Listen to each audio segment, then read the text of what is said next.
Shalom. First and foremost, I want to give all praises, honor, and glory to Yahweh, Bahasham, Yahweh Shai, Bahasham, Recha Kodash. Double honors to the elders and the apostles of Great Millstone, and peace and blessings to the elect. And today we're going to go into the book of Psalms, the 25th chapter, a prayer for protection, guidance, and pardon. A psalm of David.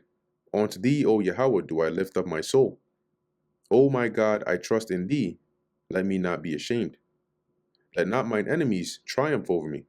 Right? So you put your trust in the Lord and you pray, right? You hope that the Lord hears your prayers, lest you be, ashamed, especially when you're in need of help.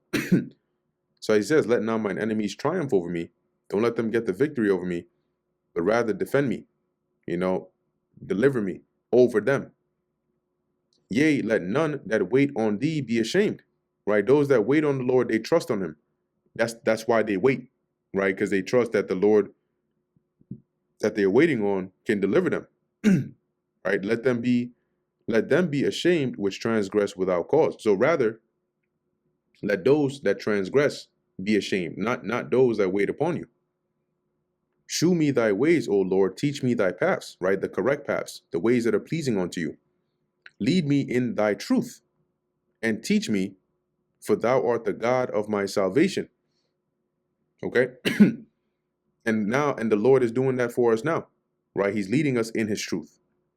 We're taught, of the right, which is in this doctrine.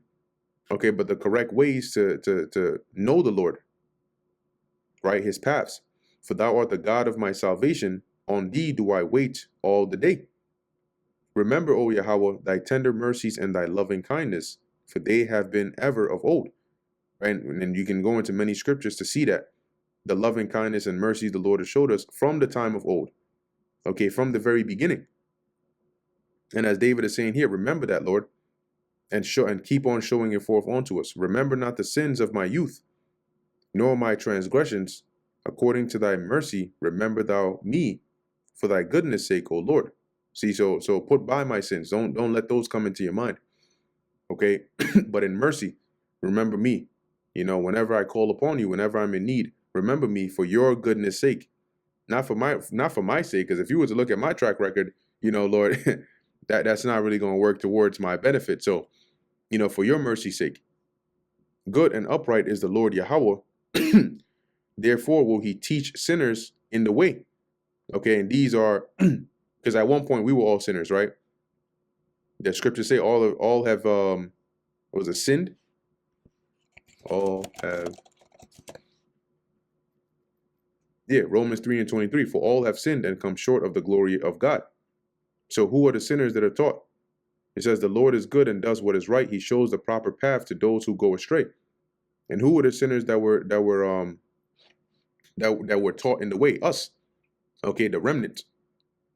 The ones that the Lord has mercy on. The meek will he guide in judgment, right? Same thing. And the meek will he teach his way. So who are the meek? The remnant of Israel. Okay, otherwise known as the elect. They are the ones the Lord is guiding with his word. They are the ones he's teaching his way. All the paths of the Lord are mercy and truth unto such as keep his covenant and his testimonies. See, and if for those that keep his covenant and his testimonies, it is the mercy and truth. But to the others, it's not. It's judgment and destruction. For thy name's sake, O Yahweh, pardon mine iniquity, for it is great. And one thing you'll notice that David does a lot is he acknowledges, right? He doesn't try to justify himself. He acknowledges his sins before the Lord. He acknowledges, like Paul mentioned, right? Oh, wretched man that I am. And that, that honesty shows the Lord that, this person is they're not trying to, show themselves righteous before me, but they're humbling down and begging mercy. See, his goal is always good to keep that in mind, man. You always got to be humble as best you can. For thy name's sake, O Yahweh, pardon mine iniquity, for it is great. What man is he that feareth the Lord? Him shall he teach in the way that he should choose. See? So those that fear the Lord, which the fear of the Lord is the beginning of wisdom, but those that fear the Lord are the ones the Lord is going to teach what path they should choose. His soul shall dwell at ease. Isaiah 26:3. Thou will keep him in perfect peace, whose mind is stayed on thee. And his seed shall inherit the earth, which is who? The seed of the righteous. the secret of the Lord Yahweh is with them that fear him. Amos 3 and 7, right? He revealeth the secret unto his servants, the prophets. And what's that? Them that are hid. Right. 2 Corinthians 4 and 3. But if our gospel be hid, it is hid to them that are lost. So to the world, this is a secret. To us, it's been revealed. But it's a secret to them, which is the gospel, right? A part of the secret of the Lord is the gospel he gave to us, but it's because they're lost. Okay? So it says here, the secret of the Lord is with them that fear him, and he will shew them his covenant. So you see that second covenant, guess who is it going to start with? It's going to start with the Lord's the Lamb's bride, okay, which are the elect, the remnant. That's where the second covenant is going to start with, and then it's going to extend through them to the rest of the nation. So they get that first dips, the preeminence. Mine eyes are ever toward the Lord Yahweh, for he shall pluck my feet out of the net. That's to deliver you from a trap or harm's way. Turn thee unto me, and have mercy upon me, for I am desolate and afflicted. The troubles of my heart are enlarged. Bring thou me out of my distresses. See, so this is asking, right, for mercy, asking for deliverance by the hand of the Lord. For the troubles that, right, the troubles that we face are enlarged, right? They stress your mind, they weigh you down. Right? We have all different sorts of distresses that come against you, spiritual, physical. But what? The Lord delivers from them all. Look upon mine affliction and my pain, and forgive all my sins. Consider mine enemies, for they are many, and they hate me with cruel hatred. Did not the Lord say that the world the world will hate us because it hated him? So you want to talk about many, the whole world. All right, and they hate with cruel hatred. Why? Because that hate it's hate against the Lord. They are the world is after a wicked vibration. So they bring the hate that they have really against the Lord, that reproach that is fallen upon us.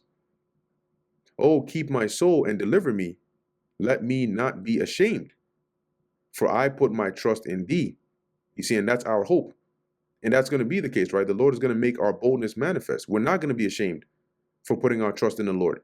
The Lord is going to come through as he always does, and he always will. Let integrity and uprightness preserve me, for I wait on thee. See, let the integrity and uprightness of my heart preserve me. You know, because the Lord looks at that. And then when he tries you, he'll see that, yeah, you know, you're not perfect, but are you sincere? Are you trying your best to be upright? That is going to preserve you, because that is going to, you know, warrant or, you know, grant you mercy to you could say, live another day, so to speak. And by that, you can keep on being preserved before the Lord, right? For I will wait on thee, as we're doing. Redeem Israel, O God, out of all his troubles. And that brings us to the end of the book of Psalms, the 25th chapter. Lord willing, that was edifying to the elect. In closing, I want to give all praises, honor, and glory to Yahweh, Bahasham, Yahweh Shai, Bahasham, Rachak Wadash. And until next time, Shalom.